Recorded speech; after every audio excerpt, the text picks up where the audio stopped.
انت كمغربي ما هي الثوابت عندك؟ انا نقول لك على السياره، على اليهود، وليت كتنعل اليهود السيارة المغاربه. من الثوابت؟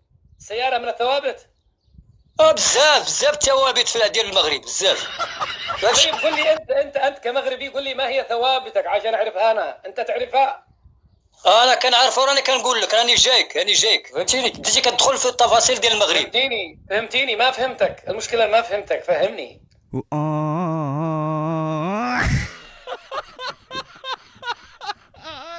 وراني فهمتك، باش بغيتي نفهمك بالشينويه يا اخي اسعد. انا ما انت قلت لي في سيارة، السيارة من الثوابت. انت حمار مو لانه اللي معك احقاد شخصيه لا سمح الله، انت حمار لانه فعلا حمار.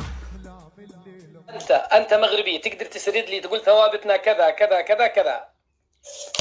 ولاش غادي نقول لك انا الثوابت ديالي كذا كذا؟ علاش غادي نقول لك نجي ما دخلت فيها، علاش غادي نقول لك حيت مرة ثانية ما تدخلش فيها.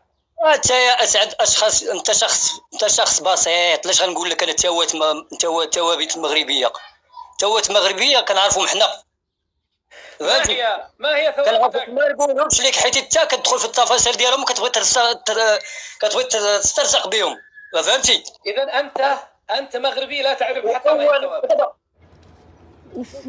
واش هاد النفاق يا اخي؟ واش هاد النفاق؟ وكتقول احبكم يا مغاربه، واش كتحب مغاربه؟ من انت من؟ انا انسان سائق تاكسي بسيط، لا اهش ولا انش. واش انت وزير في اليمن ولا قايد ولا شيخ ولا اشنو انت؟ انا لا انا وزير ولا انا سفير ولا انا دكتور ولا انا استاذ. رواه صباح. صباح ها صباح. المغرب مسلم والمغاربه يهودي مغربي، ما دمت مغربي اهلا وسهلا. يا اخي اعزمني، يا اخي اعزموني وشوفوا انا ساجي ولا لا. ندق ابوها يهودا، اذا تخلوا عننا المسلمين المغاربه ناخذ ابوهم اليهود المغاربه هذا المره ونتيهود. كملت يا صاحبي؟